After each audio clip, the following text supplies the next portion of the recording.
Assalamualaikum warahmatullahi wabarakatuh. Bismillahirrahmanirrahim. Alhamdulillahi rabbil alamin. Wa bihi nasta'in ala umuri dunya wa din. Wa salatu wassalamu ala ashrafi anbiya'il mursalin. Wa ala alihi wa sahbihi wa man sara ala nahjihi bi ihsanin ila yaumidin wa ba'd. Bismillahirrahmanirrahim. Alhamdulillah, kita panjatkan puji dan syukur kita kepada Allah Subhanahu wa ta'ala atas segala nikmat dan karunia Allah berikan kepada kita, sebagaimana salawat dan salam semoga senantiasa tercurahkan kepada Rasulullah alaihi salatu wassalam beserta para keluarga, para sahabat dan orang-orang yang istiqamah berjalan di bawah naungan sunnah beliau sampai hari kiamat kelak. Alhamdulillah, kita kembali bersua di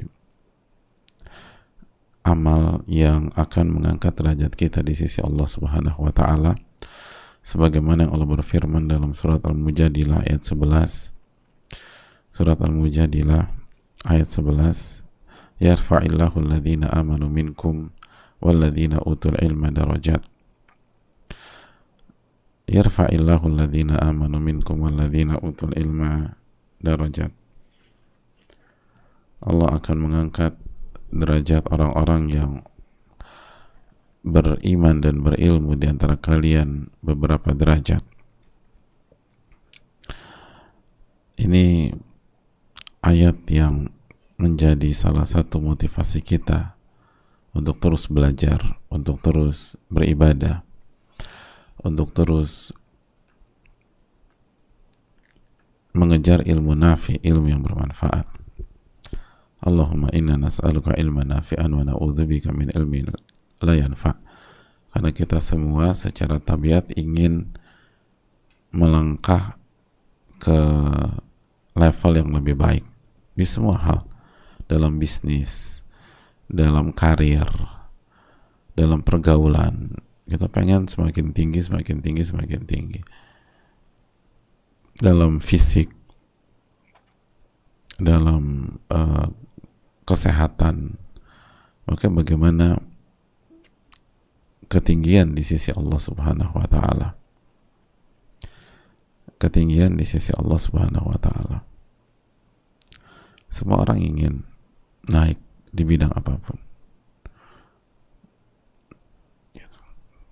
Semua ingin berkembang dan semakin tinggi.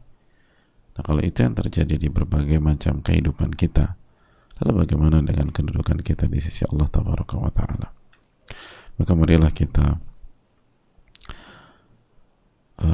semangat ya hadirin, dan tawakal sama Allah, dan kejarlah ilmu yang bermanfaat.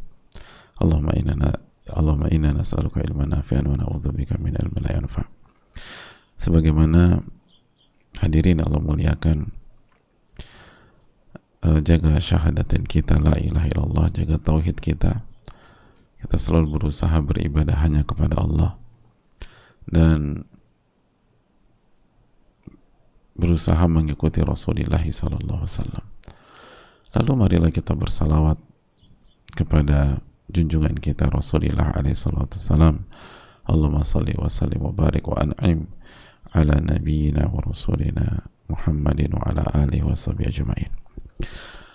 Hadirin Allah muliakan, alhamdulillah dengan segala keterbatasan kita dan segala pertolongan Allah Subhanahu wa ta'ala, kita bisa menyelesaikan bab tentang satrul aurah dan nahi an isya'atil aib atau isya'atil uyub, menutup aurat kaum muslimin dan larangan untuk tidak menyebarkannya. Dan pada kesempatan kali kita berikan kesimpulan dari bab ini sebagaimana biasa, dengan menukilkan keterangan-keterangan para ulama kita. Di antara kesimpulan dari bab ini, hadirin Allah muliakan, dijelaskan oleh para ulama kita.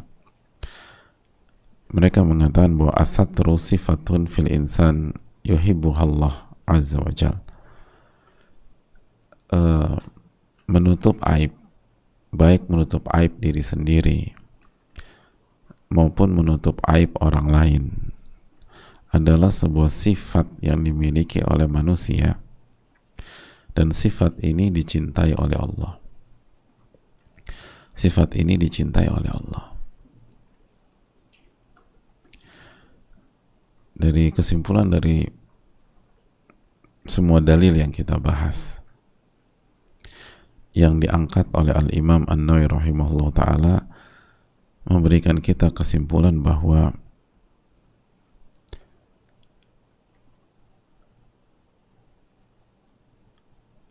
Allah itu mencintai sifat as-satar, atau menutup aib, menutup aurat, menutup kekurangan dan lain sebagainya. Dan di antara dalil yang paling jelas, yang paling tegas adalah hadits Nabi sallallahu alaihi wasallam, innallaha hayyun satir yuhibbu al-haya'a was-satar. Atau Allah, innallaha hayyun sitir yuhibbul haya'a was-satar. Sesungguhnya Allah subhanahu wa ta'ala maha pemalu dan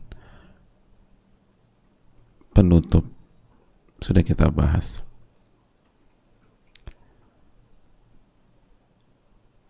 Bisa dijelaskan para ulama, bisa satir, bisa sitir. Dengan perbedaan pendapat para ulama dalam masalah ini, dan kita sudah bahas itu. Intinya adalah Allah mengatakan Allah mencintai sifat malu. Malu yang mencegah seseorang bermaksiat. Malu jika auratnya tersingkap. Kan gitu, malu kan. Ini malu positif, bukan malu minder. Bukan malu minder. Tapi ini maksudnya malu positif. Malu jika melakukan dosa. Malu jika bermaksiat. Malu jika aib terbuka atau menceritakan aib. Malu jika aurat tersingkap. Malu jika aurat terbuka kepada yang tidak berhak melihatnya. Dan menyukai as-satar, menutup, sifat menutup aib, sifat menutup aurat. Jadi sifat menutup aib atau aurat atau kekhilafan diri dan orang lain itu dicintai oleh Allah subhanahu wa ta'ala. Dicintai oleh Allah subhanahu wa ta'ala.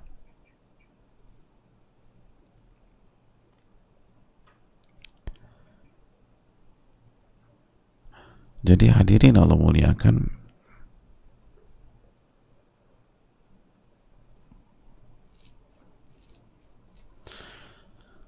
sebagaimana kita semangat untuk mengerjakan puasa misalnya, karena puasa adalah ibadah yang dicintai oleh Allah, maka kita harus semangat menutup aib,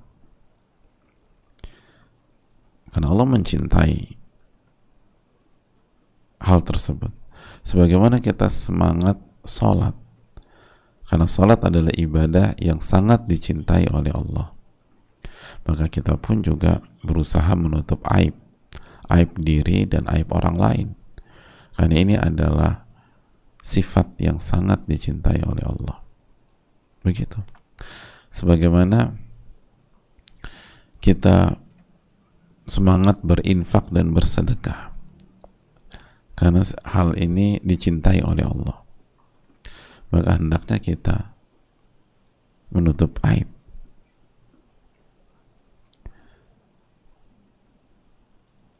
Dan seterusnya. Sebagaimana kita semangat berzikir, karena berzikir adalah amalan yang dicintai oleh Allah, maka tutuplah aib diri kita dan saudara kita, karena itu amalan yang dicintai oleh Allah. Sebagaimana kita birrul walidain, karena birrul walidain, berbakti kepada orang tua adalah amalan yang dicintai oleh Allah, maka tutuplah aib. Begitu.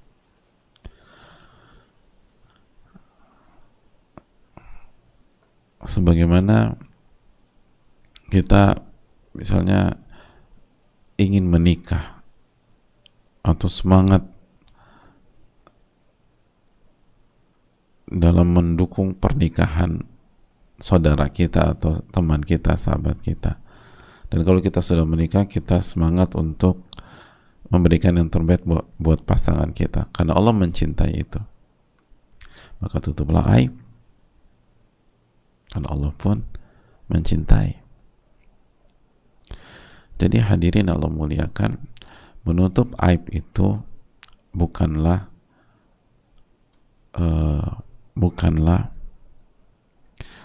sikap transaksional. Kalau dia tutup aib gue tutup aib dia. Kalau dia buka, gue buka juga. Dia pegang kartu gue juga pegang kartu dia. Menutup aib itu lebih tinggi dari itu, hadirin. Makanya yang perlu jadi bahan evaluasi kita semua, misalnya ketika di masyarakat, ketika mereka baik, hubungan dua orang ini baik-baik aja, baik persahabatan, pertemanan, atau bahkan rumah tangga atau keluarga kakak adik lagi baik, udah saling muji, masya Allah dia baik. Tapi begitu ribut dan satu ngebuka aib sahabatnya, maka sahabatnya ini terpancing ngebuka aib dia lagi. Mau sahabatan, bandelnya bareng, ya satu dibuka, yang lain buka dong. Dan ini terjadi. Atau dalam rumah tangga, begitu menikah saling puji, ketika lagi mesra sama, begitu divorce, begitu bercerai, lalu satu ngebuka aib pasangannya, yang satunya ngebuka lagi aib dia.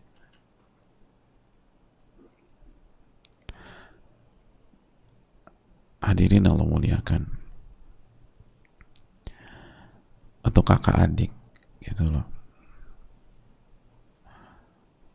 gue selama ini jaga nama baik lo kak, tapi kenapa lo buka aib gue buka juga aib lo sekarang gitu loh. Hadirin, lakukanlah ini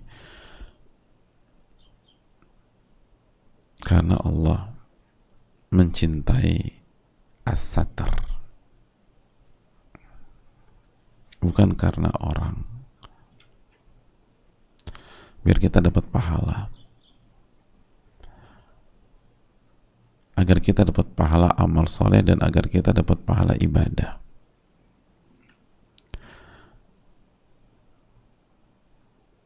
Tapi dia ngomongin gua, semuanya dihisap kok. Allah nggak zalim.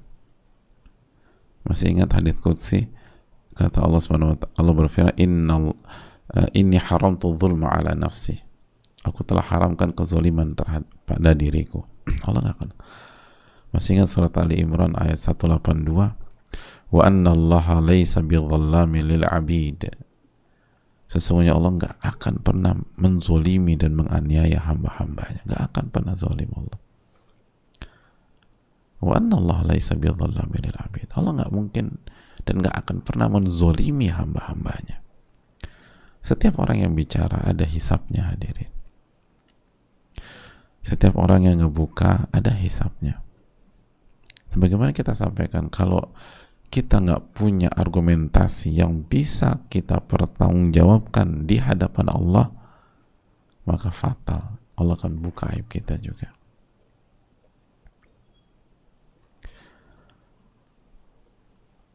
Jadi, tapi berat, memang berat. Memang berat. Tapi coba kita berusaha dan bertawakal kepada Allah. Berat. Nutup aib orang aja berat. Pengennya nih lisan cerita aib orang. Apalagi jika dia buka aib kita. Apalagi jika dia fitnah kita, kita nggak lakukan itu sesuatu, dia bilang kita lakukan itu, dan di waktu yang sama kita tahu apa yang dia lakukan, itu berat, sangat berat tuh. Kan kita bisa bilang yang saya lakukan masih di bawah yang dia lakukan.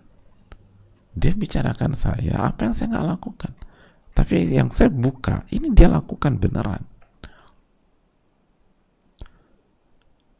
Oh, itu berat itu. Tapi ingatlah bahwa Allah Subhanahu wa ta'ala mencintai as-satar, mencintai sikap menutup aib. Yang penting tahu Allah cinta kepada kita. Kalau Allah cinta kepada kita, masih ingat apa yang akan terjadi dengan kita kalau Allah cinta kepada kita? Hah? Lo kok lupa itu lah hadirin?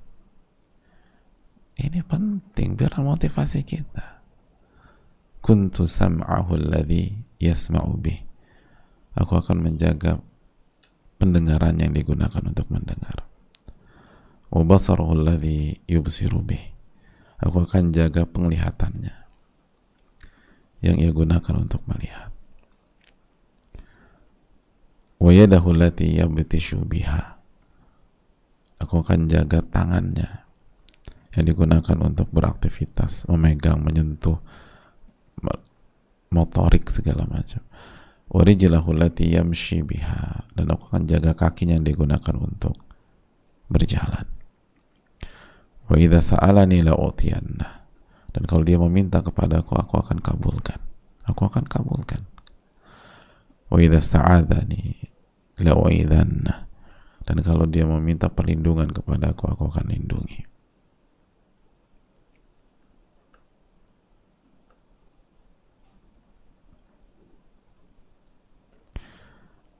Hadirin Allah muliakan.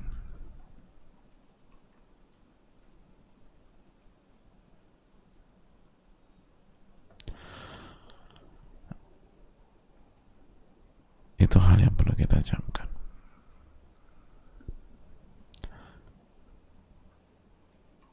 Dijaga semuanya, diijabah doanya, dan dilindungi sama Allah Subhanahu wa ta'ala. Jadi kalau kita benar-benar meresapi dan meyakini ini, kita nggak akan terpancing dengan narasi nggak fair dong. Masa dia buka, gue nggak buka? Jadi gue harus sabar terus gitu, kan sering gitu ya. Jadi gue harus sabar terus gitu. Hadirin, semua ada hitung-hitungan. Masih ingat ayat yang suka kita baca? Faman ya'mal mithqala dzarratin khairan yarah. Wa man ya'mal mithqala dzarratin syarran yarah.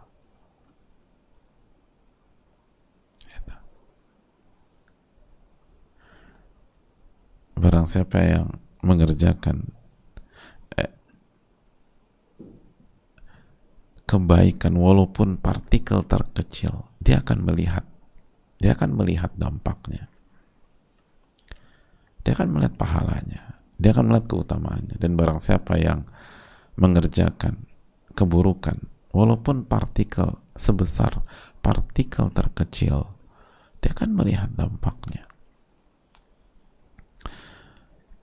Sifat ini sifat yang dicintai oleh Allah, dan sikap ini adalah sikap yang dicintai oleh Allah.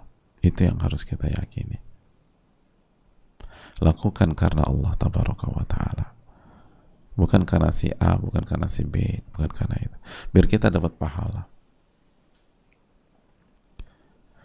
Kita lakukan begitu aja, itu aja udah sifat terpuji.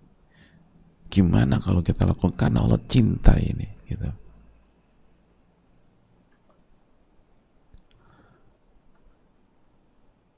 Jadi di sana ada menutup aurat, ada menutup aib, ada keikhlasan, ada ta'abud dan taqarrub. Itu luar biasa.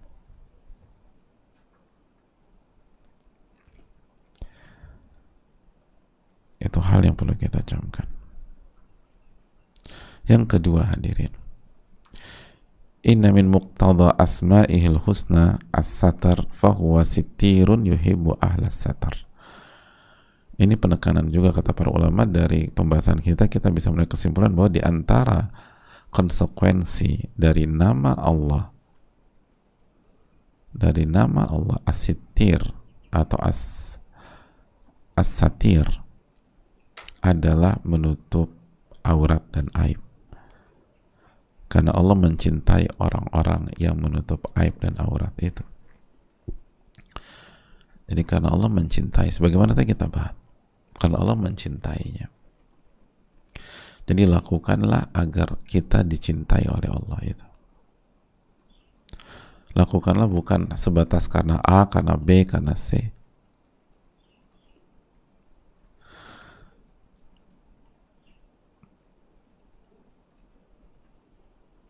Ada orang mengatakan, aku berat mengatakan ini karena ini aib orang tuaku. Biar bagaimanapun mereka tetap orang tuaku. Aku nggak bisa ceritakan aib mereka. Pernah dengar kalimat kayak gini? Aku nggak bisa ceritakan aib Mas Fulan karena dia suamiku. Sejelek apapun dia tetap suamiku. Itu nutup aib apa? Ngebuka sedikit-sedikit ya. Kadang-kadang suka gitu ya. Seburuk-buruk dia tetap istriku. Ini orangnya lagi nutup aib istrinya atau memberikan sebuah sinyal bahwa istrinya buruk? Agak kadang-kadang kita tuh suka nasallallahu ya. Pernah dengar kayak gitu nggak? Aku nggak bisa cerita. Dan itu juga nggak ada yang pancing. Dia cuma bilang, aku sedih. Kenapa sih kamu nangis, Mbak? Mau cerita? Enggak, aku nggak bisa cerita aib suamiku. Seburuk-buruk dia tetap suamiku. Anda baru aja bilang suami Anda buruk dan nggak ada yang tahu juga, gitu loh. Akhirnya jadi bola liar, gitu loh. Akhirnya jadi bola liar. Kalau di dunia di masyarakat gitu, ada istri bilang gitu, aku nggak bisa cerita kalau lagi sedih gitu, udah murung, aku nggak bisa cerita tentang aib suamiku karena seburuk-buruk dia tetap suamiku. Ini yang terbesit di benak banyak orang, suaminya ngapain? Hah? Ini nggak pernah bergaul ya? Hah? Di masyarakat kalau ada kalimat itu dari istri, kira-kira di benak pendengar istri suaminya ngapain? Hah? Selingkuh. Ijma nih. Bayangkan hampir ijma loh. Yang di benak pertama itu selingkuh. Padahal kan bisa jadi nggak selingkuh, suaminya ngorok misalnya, gitu. Dan itu bagi dia itu berat gitu loh. Dia nggak bisa tidur. Kalau ada loh kasus beneran, masa ribut besar tuh gara-gara mendengkur. Jangan samakan kita dengan orang lain. Orang tuh beda-beda.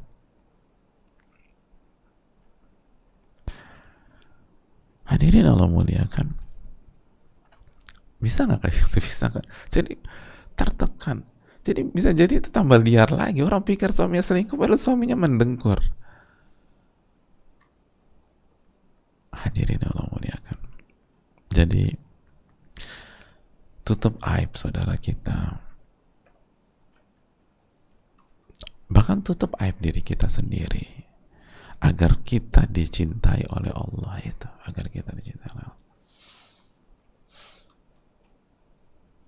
Ada sebagian orang tuh agar bisa diterima di sebuah komunitas, dia harus menceritakan aibnya. Ada nggak? Ada. Komunitas kan macam-macam. Kita harus ceritakan, gue tuh ini, gue tuh. Jadi orang tuh, gila nih orang hebat banget nih. Ini orang gitu. Gitu. Tujuannya agar diterima, disukai oleh komunitas tersebut, disukai oleh teman-temannya. Iya kan, masa banyak nggak di pergaulan seperti itu? Iya cerita biar dapat, kalau ini orang nih keren banget, tapi konotasinya ke hal-hal yang negatif. Atau kalau bahasa anak muda, ini orang psycho banget gitu loh. Jadi dia bangga dengan kalimat apa, gelar-gelar tersebut. Hadirin, kenapa kita nggak berpikir bagaimana dicintai oleh Allah? Bukan sebatas disukai oleh sebagian orang, itu pun hanya sebagian aja, nggak semua orang. Tapi kalau Allah sudah cinta sama kita, ya Allah, tadi kita udah bilang, dimudahin, diijabah, dijaga sama Allah tabaraka wa ta'ala.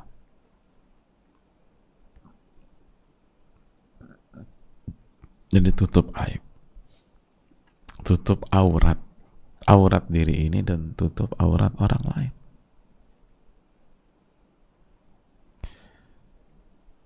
Dan pentingnya juga menjaga aurat diri ini sekali lagi. Makanya kalau kita bahas pembahasan tentang satar di dalam buku-buku para ulama, dalil-dalil yang dibawakan oleh para ulama tentang masalah satar kan termasuk menutup aurat fisik kita, gitu, menutup aurat fisik kita. Tapi karena ini bab auratul muslimin, itu penekanan Imam Nawawi adalah aib dan yang seterusnya. Tapi masuk ke dalam itu aurat kita. Itu hal yang perlu kita camkan.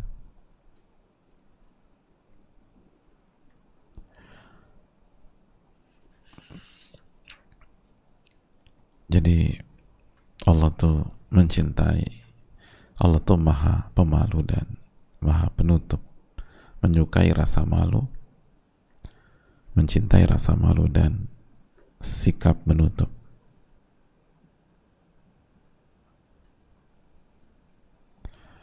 Ini hal yang perlu kita tanamkan bersama-sama.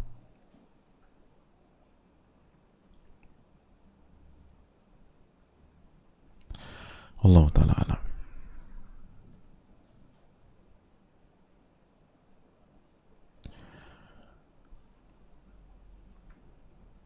Berusaha mengejar cinta Allah Subhanahu wa Ta'ala.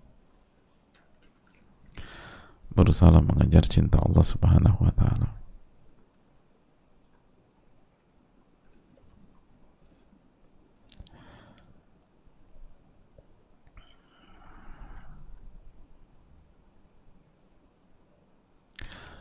Itu hal yang penting.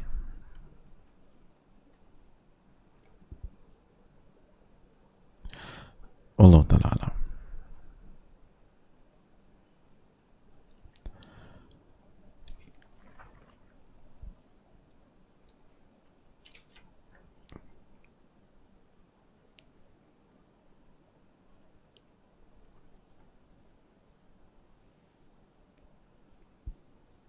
Kita lanjutkan.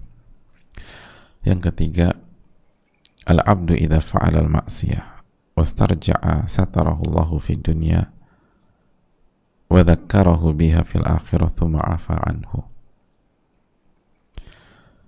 Seorang hamba itu jika melakukan maksiat lalu dia tinggalkan maksiat tersebut,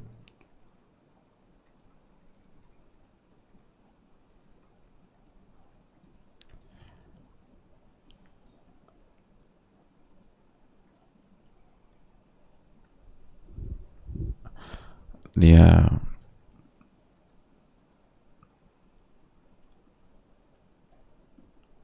satarahullahu fid dunya, Allah akan tutup aibnya di dunia, dan di akhirat Allah akan ingatkan tentang aib tersebut lalu Allah maafkan.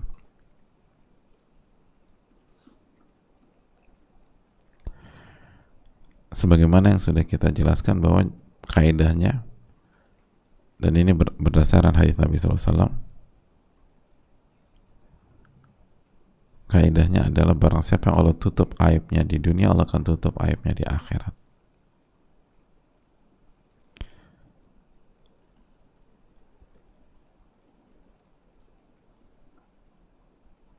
Dan sebaliknya, barang siapa yang Allah tidak tutup aibnya di dunia, Allah nggak akan tutup aibnya di akhirat, kecuali tobat-tobatan nasuha dan seterusnya. Ila yasha, dan kecuali jika Allah kehendak sebaliknya. Jadi ini harus kita camkan. Kalau Allah tutup di dunia, maka Allah akan tutup di akhirat. Makanya dijaga banget, jangan sampai kebuka. Jangan sampai kebuka.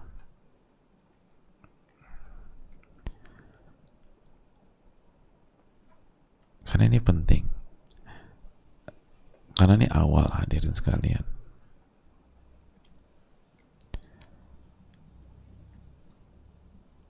Makanya kullu ummati mu'afan ilal mujahirin, kita udah bahas. Setiap umatku itu selamat dan diampuni kecuali mujahirin, kecuali yang berdosa terang-terangan, yang ngebuka aibnya, gitu loh. Jangan membuka tabir Allah Subhanahu wa ta'ala, ya nanti kena lagi di akhirat.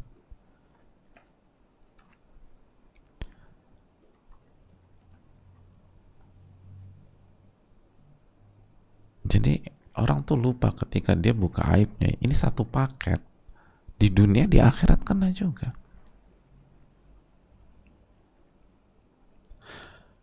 Kalau dia ingin ditutup, tutup aibnya di dunia, tutup auratnya di dunia.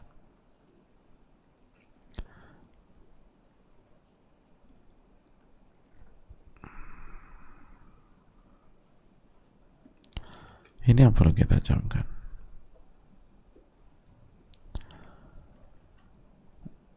Makanya kita mikir nggak sih, kalau saya ceritakan ini akan terus sampai akhirat,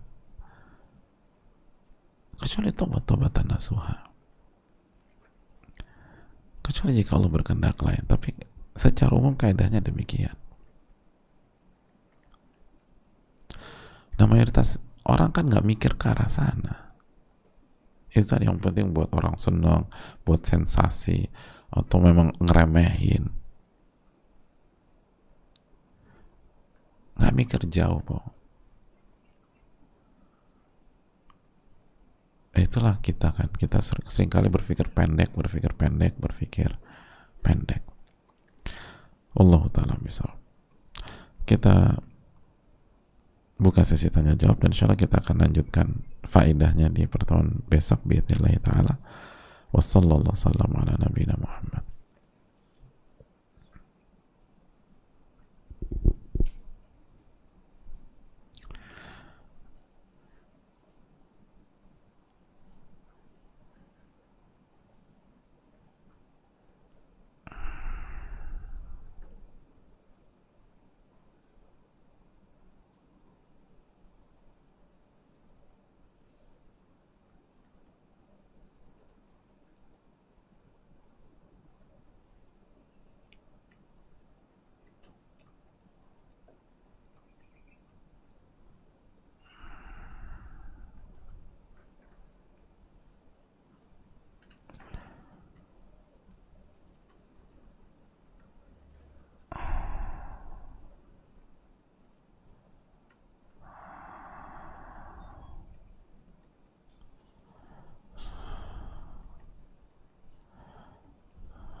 Assalamualaikum warahmatullahi wabarakatuh. Waalaikumsalam warahmatullahi wabarakatuh. Semoga Allah selalu merahmati Imam Nawawi, Ustadz beserta keluarga, tim, dan seluruh kaum muslimin di negeri ini. Ustadz ingin bertanya, beberapa hari yang lalu saya mempekerjakan tukang untuk mengurus rumah. Akan tetapi tukang yang saya pekerjakan tidak amanah. bekerja ala kadarnya dengan meminta bayaran yang tinggi kepada saya. Apakah boleh bagi saya menceritakan hasil kerja tukang saya kepada orang terdekat saya agar saudara saya tidak mengalami kejadian yang tidak mengenakan seperti yang saya alami? Syukron atas masukannya. Ya.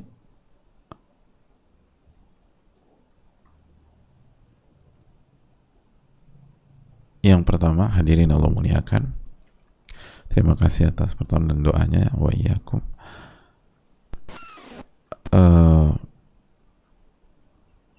Kalau kita menceritakan kasus kita tanpa menyebutkan identitas tukang tersebut untuk menjelaskan bahwa ada oknum seperti ini loh di dunia pertukangan, dan oknum itu di semua bidang. Jadi tukang itu pekerjaan yang mulia, artinya halal kan, halal, pekerjaan yang baik. Tapi sebagaimana di semua bidang tuh ada oknumnya, hadirin. Semua bidang. Nah, kita tidak hati-hati loh kasus case-nya nih kayak begini, maka nggak ada masalah sama sekali. Tapi kalau kita sebut identitasnya,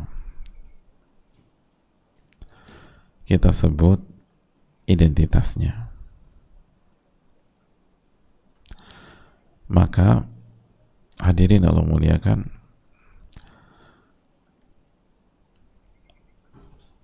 boleh jika dalam rangka agar orang yang kita atau pihak yang kita sampaikan itu tidak menjadi korban berikutnya.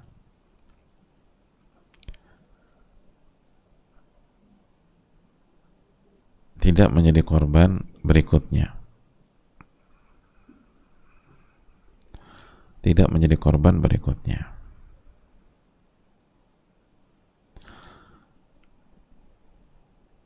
Dan ini dengan catatan seperlunya. Seperlunya.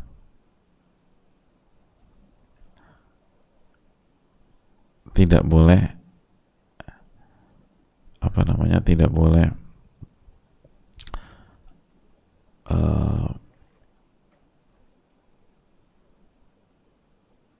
kemana-mana. Jadi ya udah, bicara tentang masalah kinerja dia dalam dunia pertukangan aja. Jangan kemana-mana, hadirin Allah muliakan.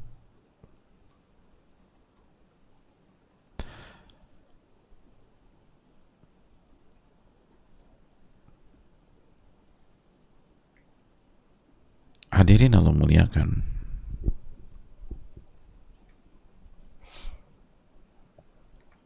Nabi SAW bersabda, layyul wajid yuhillu irdahu wa uqubatahu. Layyul wajid, apa arti layyul wajid? Layyul wajid itu artinya orang yang punya uang, punya kemampuan, tapi tidak membayar hutangnya pada saat hutangnya jatuh tempo.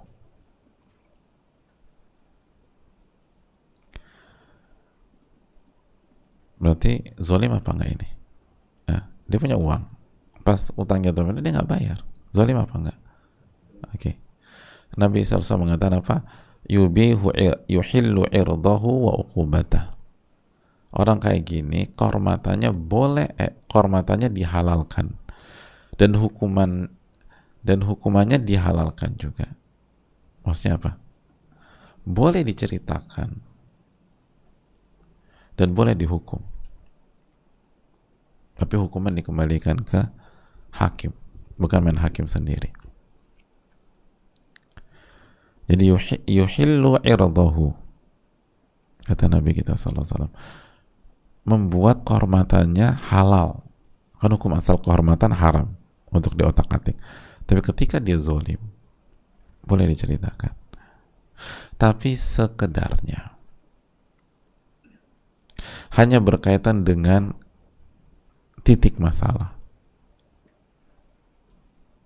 Nggak mau berembet kepada yang lain. Contoh, iya kemarin juga dia tuh kasar sama istrinya. Hubungannya apa kasar sama istri sama ini?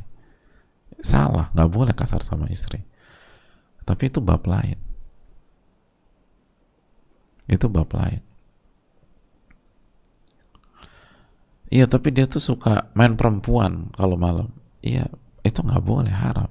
Tapi hubungannya sama ini apa? Jadi bicara kinerja dan nggak amanat, ya selesai masalah. Terus yang kedua yang disampaikan ke yang bersangkutan aja, yang kira-kira rentan jadi korbannya atau memang akan jadi korbannya. Adapun orang yang nggak ada hubungannya jangan disampaikan, kan nggak ada hubungannya juga. Wallahu ta'ala alam bisawab. Mungkin itu.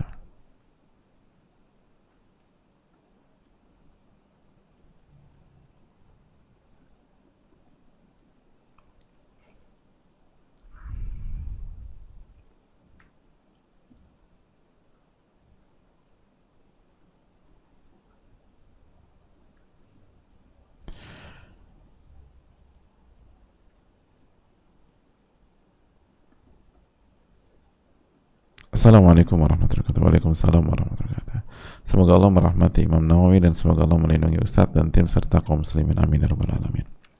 Izin bertanya Ustadz, jika seseorang menceritakan aib yang dulu pernah dilakukan karena calonnya ingin tahu, apakah harus diceritakan atau tidak? Jika diceritakan, ia takut calonnya membatalkan lamarannya. Jika tidak diceritakan sekarang, ia takut suaminya tahu ketika kami sudah menikah. Mohon solusinya Ustadz, jazakallahu khairan. Ya, terima kasih atas pertanyaannya. Sekali lagi, hukum asalnya tutup aib, kecuali ada argumentasi yang bisa kita angkat di hadapan Allah Subhanahu wa Ta'ala dan diterima sama Allah pada hari kiamat. Dan salah satu kondisi adalah dalam rangka untuk tujuan menikah. Untuk tujuan menikah. Dengan catatan yang pertama, calon kita membutuhkan data itu. Nggak setiap calon membutuhkan. Ada laki-laki atau wanita itu nggak peduli masa lalu dari calonnya. Udah saya nggak mau bicara masa lalu kamu. Atau peduli tapi bukan aib yang kita maksud. Dia ingin tahu masa lalu kita, tapi bukan tentang poin itu, tentang poin lain. Mungkin tentang semangat belajarnya, tentang ini atau segala macam. Ya udah, yang diceritakan yang dibutuhkan. Sekali lagi, membuka aib hukumnya nggak boleh, kecuali kondisi darurat atau ada hajat yang dibenarkan oleh syariat. Dan hajat atau darurat kaidah fikihnya adalah al-hajatu tuqaddar biqadariha. Hajat itu seperlunya. Ad-darurat tuqaddar biqadariha. Darurat itu seperlunya. Darurat itu seperlunya. Jadi kalau calon kita membutuhkan, ya udah, itu disampaikan. Kalau dibutuhkan, itu hal penting. Terus yang kedua, catatannya itu berkaitan dengan keberlangsungan pernikahan dan hal-hal yang menjadi inti dari pernikahan.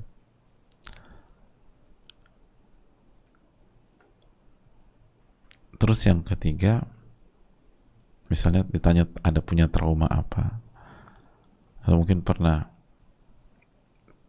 ya mungkin berkaitan dengan kehormatan dan seterusnya. Itu kan berkaitan dengan pernikahan nantinya. Dan itu hak dari masing-masing pihak. Kalau nggak mau tahu nggak ada masalah. Tapi kalau ditanya, terus yang ketiga kriterianya lagi-lagi seperlunya. Jadi bukannya tuh pelan-pelan, jangan oke aku harus jujur sama kamu, cerita dari A sampai Z. Jangan. Jujur itu bukan apa, bukan uh, bukan bukan cerita A sampai Z, kan bisa kita atur. Dibutuhkan lagi, misalnya bisa diatur, kasih bahasa tersimpel, tersingkat untuk menjelaskan poin yang ditanya.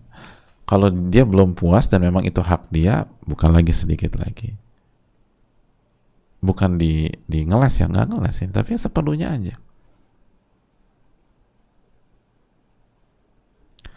Misalnya ditanya pernah, ya udah jawab pernah aja. Misalnya pernah melakukan sesuatu, pernah. Jadi nggak usah pernah 78 kali. Siapa yang nanya 78 kali? Kan nggak ada yang nanya. Jadi jangan, ya udah kalau bilang pernah. Gak usah bilang 78 kali. Baru kalau ditanya, oke berapa kali? Baru dijawab. 2 kali misalnya. Kalau memang dibutuhkan, sekali lagi. Kalau jangan cerita macam-macam segala. Ini apapun ya ininya. Jadi al-hajatu tuqaddar biqadariha, seperlunya saja. Kalau calon kita merasa cukup, merasa tidak perlu lagi bertanya atau tidak perlu lagi mendapatkan data yang lebih banyak dari itu, ya udah berarti selesai masalah. Jangan semuanya diceritakan. Tutup apa yang Allah sudah tutup.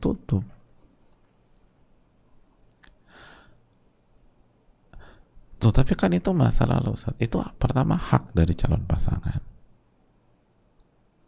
Terus yang kedua, hadirin, masa lalu itu mempengaruhi. Masa lalu itu mempengaruhi. Kita hari ini itu adalah hasil dari produk kita di masa lalu. Benar nggak? Hey. Kita di hari ini itu hasil dari masa lalu.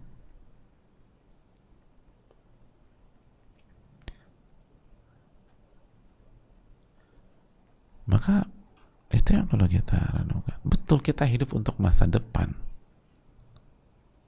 Tapi bukankah para pakar mengatakan memprediksi masa depan menggunakan data masa lalu? Itu semua demi itu kalau pola pikir ilmiah. Makanya kita disuruh belajar sejarah. Kenapa penting belajar sejarah? Karena walan tajida li sunnatillahi tabdila. Sunnahnya Allah itu nggak berubah. Makanya kata para ulama sejarah itu at-tarikh yu'idu nafsahu. Sejarah itu mengulang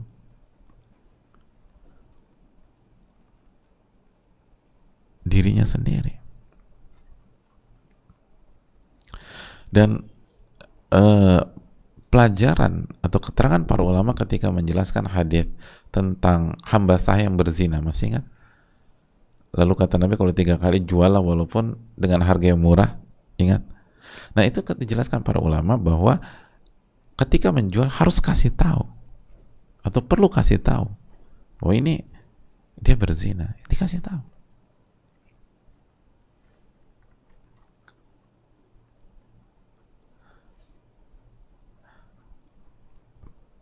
Poin berikutnya, di dalam ilmu fikih ada istilah al-uyub fin nikah, aib dalam pernikahan. Ada panjang pembahasannya. Jadi aib dalam pernikahan. Nah, jadi ada hal-hal yang memang harus dikasih tahu sebelum kita menikah. Karena itu akan berdampak pada jalannya dan keberlangsungan pernikahan kita. Dan kalau kita nggak kasih tahu dan akhirnya terungkap setelah menikah, maka pasangan berhak atau pasangannya berhak untuk memutuskan untuk menyudahi pernikahan, karena itu bisa jadi penipuan atau nggak dapat yang dicari dan lain sebagainya.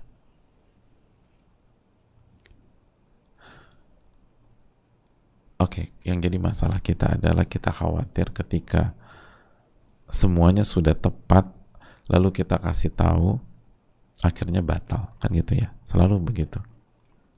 Yang pertama adalah وَمَنْ يَتَّقِ اللَّهَ يَجْعَلْ لَهُ مَخْرَجًا وَيَرْزُقْهُ مِنْ حَيْثُ لَا يَحْتَسِبُ. Barang siapa yang bertakwa kepada Allah, Allah akan kasih jalan keluar, dan Allah akan berikan rezeki dari arah yang tidak ia duga-duga. Kalau langkah kita sudah sesuai dengan ketentuan Allah, keterangan para ulama, maka itu adalah ketakwaan. Dan kalau kita bertakwa, Allah pasti kasih jalan keluar. Allah pasti akan kasih yang terbaik buat kita. Dan kalau calon kita mundur, berarti itu bukan yang terbaik buat kita. Dan bukan berarti dia orang buruk juga. Setiap calon, setiap orang punya hak. Tapi bukan, emang orang yang hebat kalau sama kita jadi yang terbaik? Nggak juga kan?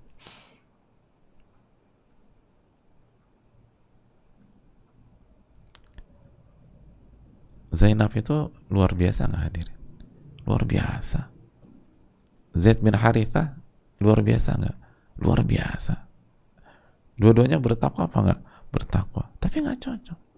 Bercerai akhirnya. Dan akhirnya Zainab menikah dengan siapa?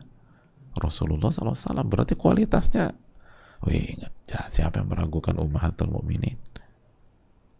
Ibunda-ibunda kita. Jadi nggak usah rahmat Allah tuh luas, hadirin. Nanti gimana kalau dia ngaji? Ya kalau ngaji berarti bukan jodoh, bukan yang terbaik buat kita. Insya Allah ini jalan agar Allah mempertemukan kita dengan yang terbaik, yang tidak ingin mengulas masa lalu kita, atau ia bertanya tetap dan ia menerima kita apa adanya. Karena itu lebih enak, lebih tenang hidup, hadirin. Lebih tenang. Apakah ada orang seperti itu? Banyak. Ada banyak. Ada banyak. Dan semua ada kebaikan. Ada banyak laki-laki atau banyak wanita, saya nggak mau tanya tentang masa lalu pasangan. Kenapa? Karena saya rasa mau diceritakan apa, saya lebih buruk dari dia. Gitu. Udah jelas saya lebih buruk lah. Justru saya berharap dia mau terima saya gitu aja. Kalau dia mau terima saya akan terima dia padanya. Kenapa? Karena masalah saya lebih buruk. Mungkin dia lihat track recordnya, oh ini wanita ini di sini. Ya sebandel-bandelnya ketakar lah. Adapun saya jauh lebih bandel daripada dia. Saya lebih jauh bandel daripada dia. Jadi sekali lagi, ada banyak hamba Allah tuh banyak, hadirin. Dan setiap orang sudah dijodohkan. Tugas kita berikhtiar dan jujur. Intas dukillah isduka. Jika Anda jujur sama Allah, Allah akan wujudkan cita-cita Anda. Jujurlah, jujur tak enak. Kata Nabi SAW, as-sidqu tuma'ninah. Kejujuran itu ketenangan. Kejujuran itu ketenangan. Jadi nggak harus ketika kita sampaikan, kalau ditanya ya, kalau nggak ditanya jangan. Kalau ditanya kita sampaikan otomatis berakhir. Enggak. Allah akan atur. Allah ta'ala alam bisawab. Saya rasa cukup sampai di sini. Allahumma inna nas'aluka ilman nafi'an wa na'udzubika min ilmin la yanfa'. Subhanakallahumma wa bihamdika la ilaha illa anta astaghfiruka wa atubu ilaik. Assalamualaikum warahmatullahi wabarakatuh.